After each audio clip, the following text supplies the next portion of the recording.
Hello everyone, it's Shane Kanto, your Wasteland reviewer, and I'm here to review Incoming from directors Dave and John Chernin, who wrote this coming-of-age teenage raunchy comedy coming your way on Netflix. And this focuses on four freshmen navigate the terrors of adolescence at their first ever high school party, or at least two of them make it to the party. Well, technically one was already there. His older brother's the one throwing it.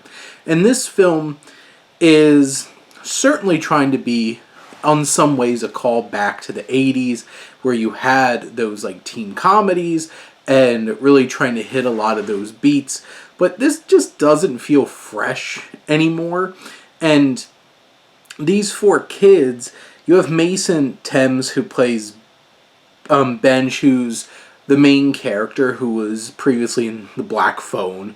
And, you know, he's a fine kid. He has a crush on his sister's best friend, played by Isabella Ferreira, who I think Bailey, that character, I think Ferreira does a really nice job, and she's fun. She's probably the most charismatic character that feels like really working for the film. This film certainly has some outlandish elements that kind of balloon into some awkward places. You have these four young men just trying to make connections and doing some really dumb stuff, to be honest. I feel like our main character is portrayed with enough earnestness by Thames that we can connect with him, we can care about him enough. His story isn't particularly unique. It's just like, hey, I really like this girl and I don't know how to tell her, and, you know, they're flirting and maybe they will get together and stuff. Actually, the very end has a fun little gag that was kind of unexpected. It was a nice little send-up of, like, films like this that have big, overly dramatic, big kind of moment movie endings, and this one had some fun with that.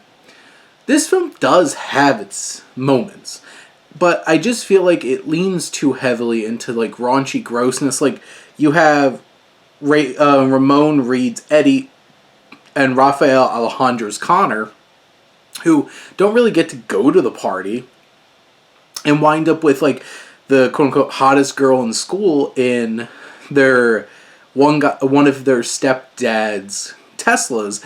And let's just say there's some bodily